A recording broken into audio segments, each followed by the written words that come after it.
श्रीकृष्ण गवळणीच्या विरहानं रडत होता. प्रेम आणि त्यानंतर झाले विरह. माझा रडवला काय म्हणून तुकाराम महाराजांच्या विरहिणी नावाच्या गवळणी केल्या. म्हणजे विरहा म्हणजे प्रेमाचा आस्वाद प्राप्त झाल्यानंतर जो विरह होतो तो विरह असाही असतो. तेव्हा काही काही गवळणी ब्रह्मदेवाला सुद्धा सेवे दिल्या की तुला असे खोडत आहे की दोन जीवांना ते एकमेकांजवळ आणतो आणि पुन्हा त्यांना जोडून घेऊ शकतो. म्हणून गवळणी काय केल्या ब्रह्मदेवाला सुद्धा सेवे दिल्या. जर तुला असं करायचं असेल तर त्यात बिवटी सांगतो काय असं करायचं माझी भेटी अर्थात श्रीकृष्णाला गवळणीचा विरह असं येत म्हणून तो असो म्हणजे सोडल्या जाणार नाही असं पुढे म्हणून अक्रूरा चांडा तुझं कोणी धाडीला कोण पडतो नाव काय पहिले आता तो आमचा जीव घेऊन गेला. ते म्हणा मी तो नाही आता मग तू कोण आहे? अक्रूर आहे. पहिला कोण होता? अक्रूर होता. हा उद्धव.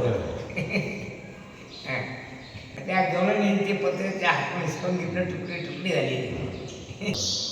कधी जावो गोकुळा पहावीची ये आणि त्या डोळ्यात पहा त्या गवळणी तुझ्या वीरानं मरणासन्न झाल्या. मेले नाही मरणासन्न म्हणजे मरणाच्या दारात जाऊन बसल्या.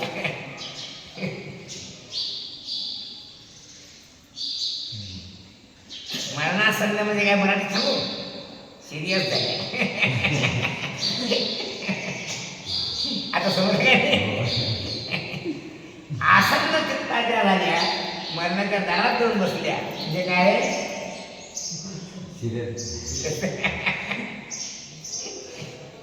पाहता इंग्रजीचं झालं मराठीत झाली इंग्रजी नाही. एक ब्राह्मणाचं बघायचं ते तिकीट मी ह्याच्या मग गजर निघाले महाराज माझी आई म्हणलं कोणी त्यांनी आपल्या धर्माला साधवत नाही. मला गदड्या मुसलमानचे पट्टा करते ब्राह्मण तू काय आपल्या धर्मसुद्धा स्वतः धर्म आहे म्हण. अर्थात धर्म तो नाकळे कैसे राखले डोळे. ब्राह्मणाला सुद्धा धर्म समजेल ना किती आश्चर्य. आणि या गदड्याला सुद्धा समजलं ना डोक्यात नेसायचं असते का घालायचं असते. अरे तुझं घालणार का आता तर नाही म्हणून पण व्यवहारात वापरतं काय होतं. अरे डोकं घालायचं नेसणं कसं असते आणि घालणं कसं असते हे सुद्धा अक्कल नाही झालं. कारण काय इंग्रजी काळाचा महिमा यादी बोलायची. टोपी घालायची असते का नेसायची असते. हा मग टोपी पेनची आहे म्हणजे काय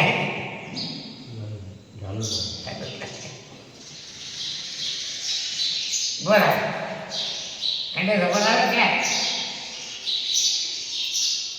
झोपी नसेल सांगता मग पुढच्या वेळेला मग काय म्हणून श्रीकृष्णा ते त्या गोकुळामध्ये ये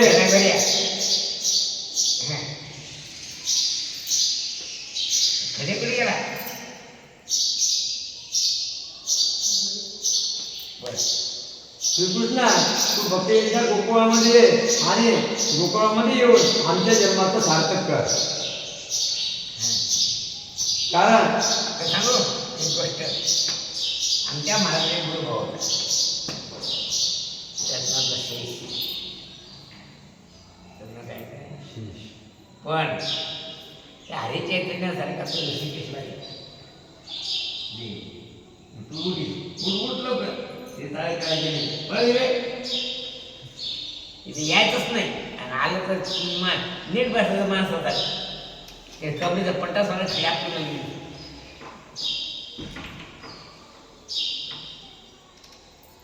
काय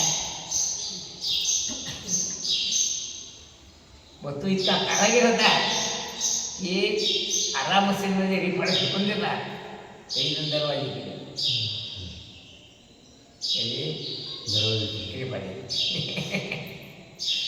इतकंच नाही, त्याच्या गुरु करता त्याने खुर्ची करून दिली. अशी फिरती खुर्ची, अशी फिरती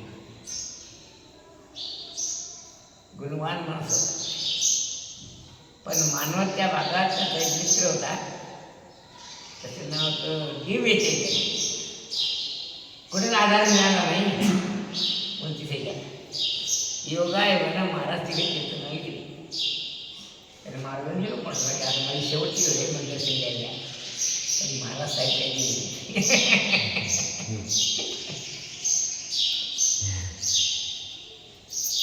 म्हणजे मनात दिसते की एखाद्या माणसाच्या दर्शनाची जास्त ओढ निर्माण करणे म्हणजे आपली पद्धती करून घेणे नाही तर नको. म्हणजे मग कारण प्रभाकर सिंग जेव्हा गेला तेव्हा विनामंत्र तिथे गेले.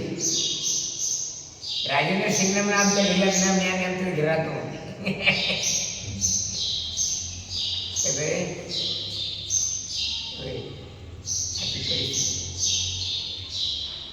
त्या लोकांच्या भावना असतात की महाराज जर आपल्या घरी आले तर आपलं घर पवित्र होऊन जाईल. हे नाही गेली.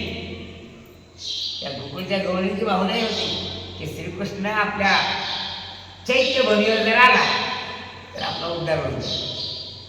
हाय सुद्धा गेला सुद्धा गेला पुढेच गेला. गोकुळात परत आला नाही. पुढे धन्य गवळी यांचा भाव सद्गती तो उद्धव राव.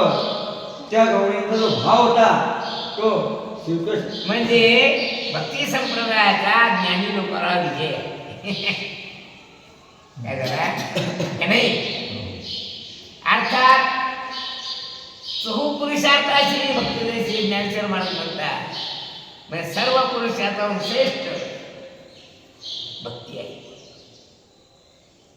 नवरसमिलितं वा केवलं वा पुमर्थं परमं मुकुन्दे भक्तियोगं वदन्ति निरुपम सुख संगीत रूपास्पष्ट दुःखं पा. काय सांगतात. परम पुरुषार्थ एष एव परमानंदः एष एव पुरुषार्थः. हा पुरुषार्थ भक्ती काय किंवा ज्ञानापेक्षा ज्ञानोत्तर भक्ती ती श्रेष्ठ आहे. कारण गोकुळच्या गवळणीची निरुपम भक्ती पाहून उद्धवाचा अभिमान गलित झाला आणि तो श्रीकृष्णाच्या अधीन म्हणून म्हणतो धन्य गवळी यांचा भाव सद्गती तो उद्धवराव. सद्गतीत शब्दाचा अर्थ त्याच्या अंगावर असता सत्वी भाव उत्पन्न. तर चित्त देवी भगवानाला प्राप्त झालं. कठोर चित्ताचा असणारा उद्धव काय झाला रडायला लागला. असं म्हणून ज्ञानावर भक्ती विशेष आहे. तिथं नाही ज्ञानोत्तर भक्ती. ज्ञानेश्वर महाराज म्हणतात नीती होनी पांडवा करती माझी सेवा. आता परमानंद स्वरूपाला प्राप्त झाले, भगवत स्वरूपाला प्राप्त झाले त्यांनी पुरुष भगवंताची भक्ती करतात. एवमेव परा पूजा याला पराभक्ती असं म्हणतात. काय म्हणतात. दुसरं सावणे रूप त्याचे मदनाला लागली.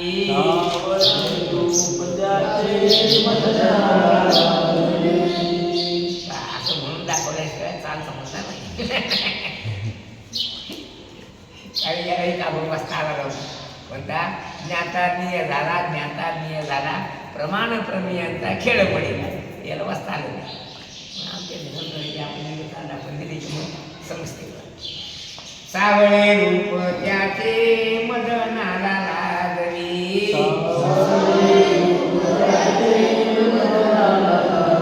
अंग वक्र करी बाप वेणू आदरी वादली ऐसे पाहिले गे सखे वना माझे रूप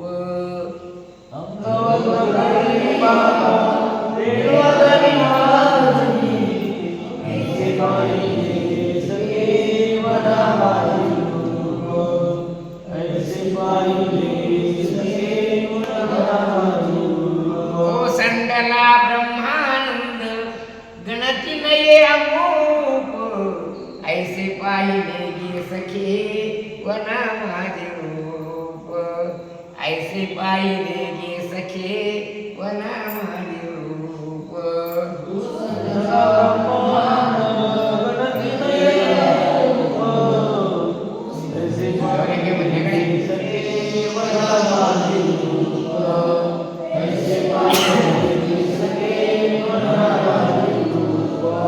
मी माझे हरपणे देव भाव सगळे मी माझे हरपणे देव भाव सगळे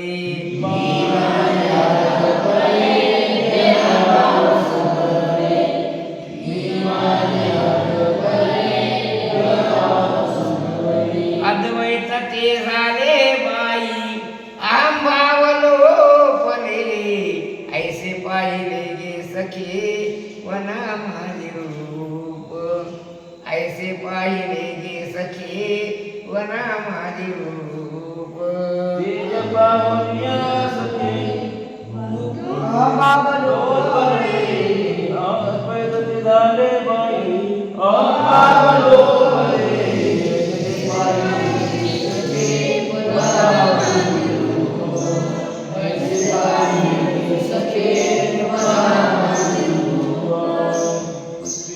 इकडे पाय झालं काय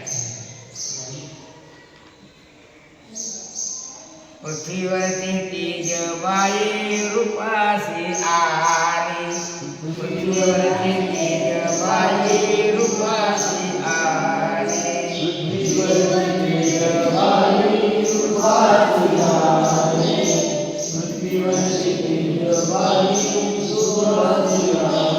तेज पाहून या सखे लोपले डोळे ऐसे पाहिले गे सखे वना माझे रूप ऐसे पाहिले गे सखे वना माझे रूप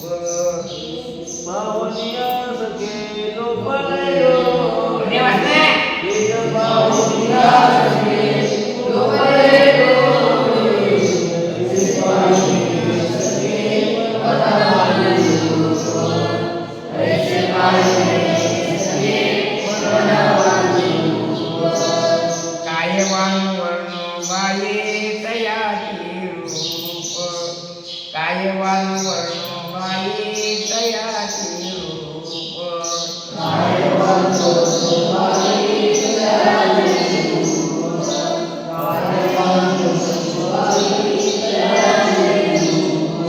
शेषासारखे कोंडाळ येथे झाले काय वर्ण बाई ऐसे पाहिले गे सखे वना माझे रूप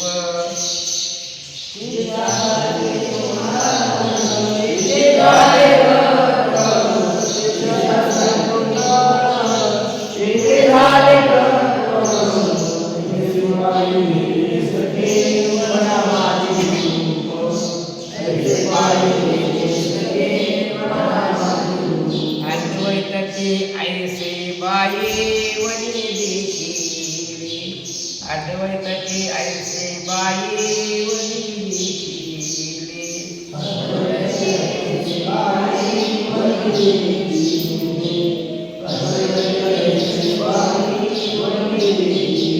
सका विरळा भगवान त्याने हात जोडले ऐसे पाहिले गे सखे वना माझे रूप ऐसे पाहिले गे सखे वना माझे रूप ए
बोला वाचा.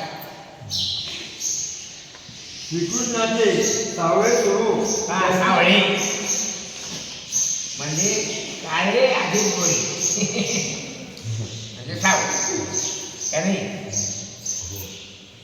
कसे काळा आहे नाही गोरा आहे त्याचं नाव काय आहे. अंधार आहे नाही उजेड नाही त्याचं नाव काय आहे. जावळा का नाही. जावळा आणि सावळा ते का समजा. कसं आहे ज्ञानही नाही ना अज्ञानही नाही. याचा अर्थ काय आहे.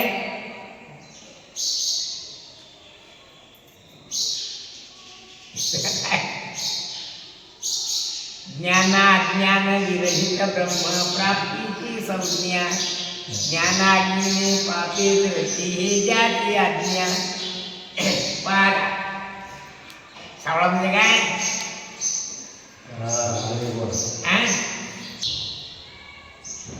काय नाही गोरा नाही काय त्याचं नाव काय. श्रीकृष्णाचा गंमत अशी एक तुळशीराम जाधव होता. प्रतापराव आहे अण्णाबाजार संतांचा तुला होता आणि सावळा होता. तो जर सकाळी अमृतपूर असा टक्कर बसला आणि जुन्या काळात मोठे लोक जे असे मोठे तख्त असायचे म्हणजे मोठा पलंग असायचा आणि त्यात तो बसला असा बसला की जांभळासारखा शोभून दिसायचा. मी पाहिजे केलं त्याचे हिऱ्यांचे सप्ताह असायचे. म्हणजे गणपतराव हे सगळे पाय पडायला म्हणजे सावळ्या अंगा चंदन प्रमादा लोचनी अंजन हे शोभून दिसत. लक्षात ठेवा. चंदन गरगोऱ्या माणसाला लावलं तर काय एवढं फुलून दिसतच नाही. पण काया माणसाला चंदन लावलं तर याचं नाव आहे रंगसंगती. काय प्रमादा लोचनी अंजन. जर प्रमादीनं काजळ लावलं तर तिचं सौंदर्य सोडून सोनं त्या पांढऱ्या कागदात घेतलं तर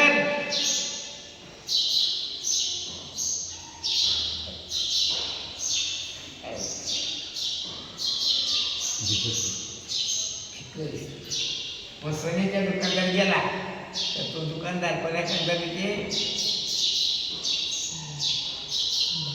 गेलाच नाही अजून. हा कोण्या कागदाने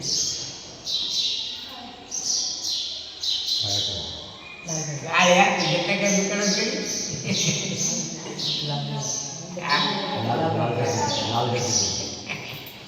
म्हणजे त्याचा रंग लाल रंगावर रंग उठून दिसतो. कपडे ह्या दुकानात गेला तर दुकानदार काय करतो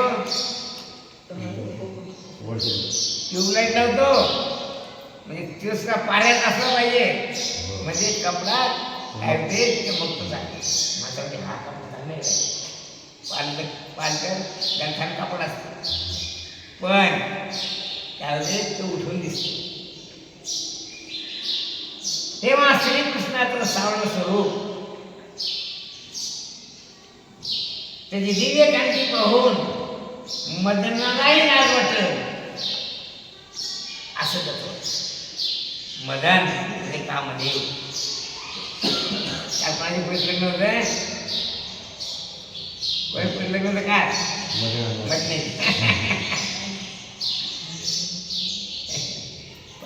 मदन शब्दाचा अर्थ कामध्ये. दुसरं सगळं मदनाचं सगळं आनंद हे त्याचं नाव, त्याला अंग नाही. कारण शिवशंकरानं त्याला आपला तिसरा डोळा उघडून जळून टाकलेला आहे, म्हणून त्याला अंग नाही, म्हणून त्याला आनंद म्हणतात. काय म्हणतात, शिवशंकरानं तिसरा डोळा उघडून काय केलं, मदना जळून टाकलं.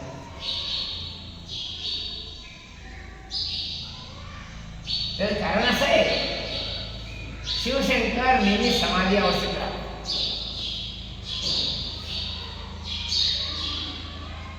तेव्हा आकाशवाणी अशी झाली होती की तारकासुराचा मरण शिवपुत्राच्या हातात.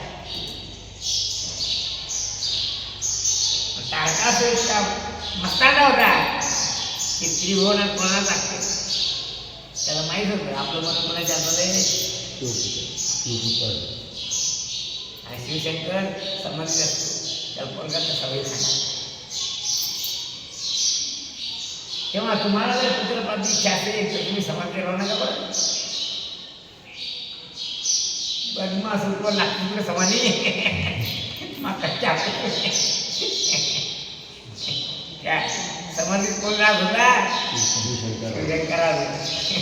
तुम्हाला कुठे समाधी मात्र कोण येऊ.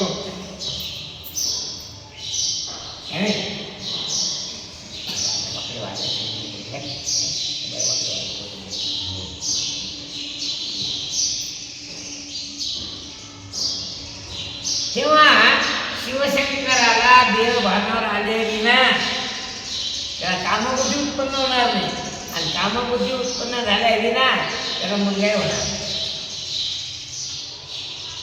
म्हणून 33 कोटी देवानं कामदेवाची प्रार्थना केली की तू जा आणि शिवशंकराच्या मनात कामबुद्धी उत्पन्न कर. काय तेव्हा देव कार्य करण्याच्या उद्देशाने हा मदन आपल्या बायकोला घेऊन वसंत ऋतूला बरोबर घेऊन सगळे शृंगार बरोबर घेऊन शिवशंकराकडे गेला आणि त्याला एक बाण मारला. तेव्हा शिवशंकरांना आपला तिसरा डोळा बोलला. याचा अर्थ असा आहे, तिसरा डोळा म्हणजे काय, ज्ञान. तेव्हा ज्ञानदृष्टीपुढे सगळं जगत मिथ्या आहे. तेव्हा आपल्या ज्ञानप्रकाशानं शिवशंकरांना याच्याकडे पाहिलं तेव्हा कामाचा नाश. याचा अर्थ असा आहे, तुम्ही आपल्या बोधावर जागृत राहिला तर तुम्हाला कामबुद्धी त्रास देणार नाही. वाचे वदता तयान बाधी, क्रोध आणि काम त्याला उत्पन्नच होत नाही. तर की जो सदा सर्वदा ज्ञानावस्थेत राहतो. ज्ञानावस्थित तद्गतेन मनसा पश्यन्ते यम योगिनो. असा जो ज्ञानाच्या अवस्थेत असतो त्याला कामबुद्धी त्रास देत नाही.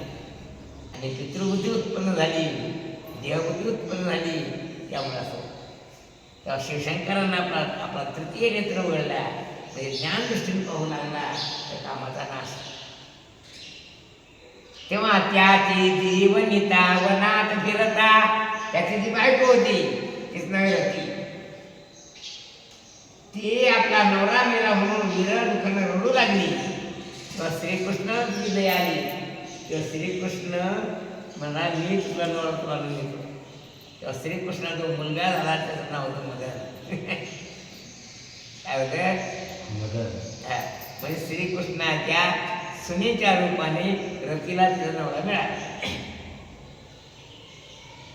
तेव्हा श्रीकृष्णाचं सौंदर्यच असं होतं, मदनाला लागली. म्हणजे मदनाला सुद्धा वाटलं असं की कृष्णासारखं सौंदर्य आपल्याला येईल. पुढे वाचा. त्यांची दिव्य दिव्य कांती पाहून पांडुरंग कांती दिव्य तेजळकती रत्नकिळ फाकती प्रभा अगणित लावण्य तेज पुंजाळले नवर नवे ती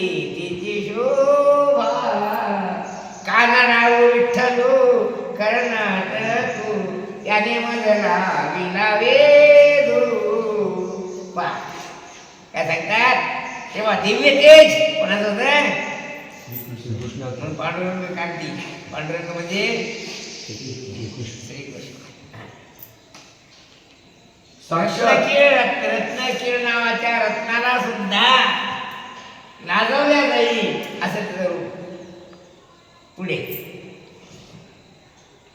साक्षात मदनालाही लाजिवील असे आहे. त्याने हातात मुरली घेऊन आपले अंग वक्र करून आढळ अंगावर असं वाकडं झाला काय तो हा. आधारी वेणू आधारी आधार म्हणजे घोटाल हो नाही हो आधारी वेणू धरीला म्हणजे आधारी धरून वेणू कोणी वाजविला नेणू हा. आधार म्हणजे अंतरात नाही ओठावर धरला असं आधारी वेणू आले ओठाला आधार म्हणतात हा. चित्त ताटाकून जाते. हा. रोमांचित विस्मयाबद्ध होते. हा. हे सगळे तुला काय सांगू असे सखये म्हणजे साधनी रूप पाहता लोचनी सगळं झाले हो साधनी म्हणजे सखी हा. हे सगळे तुला काय सांगू असे विलक्षण श्रीकृष्ण रूप कृष्ण गायी वासरे चालत असताना मी वनात पाहिले. त्या तू कशाला गेली तिकडे मी पाणी भरायला येतो निरोबा महाराजांनी कळलं नाही भरला उलटलो निरिता करे घट मिस पाणी आटे गोविंदाची चट चाले बसून तो निझडझड वाट पायी पाळत निवघा तो नीट हो शाळा लागेला गोप गोपीनाथ गोपीनाथ म्हणजे गौरंगीचा प्राणाचा प्राणनाथ असा गोपीनाथ शब्द जातो त्या महाराष्ट्रात गोपीनाथ गाजला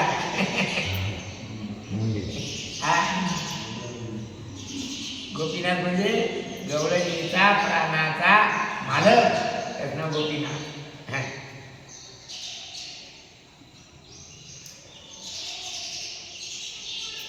त्या कृष्ण दर्शनाने माझ्या अंतरात हृदयात ब्रह्मानंद ओसंडून वाहून गेला.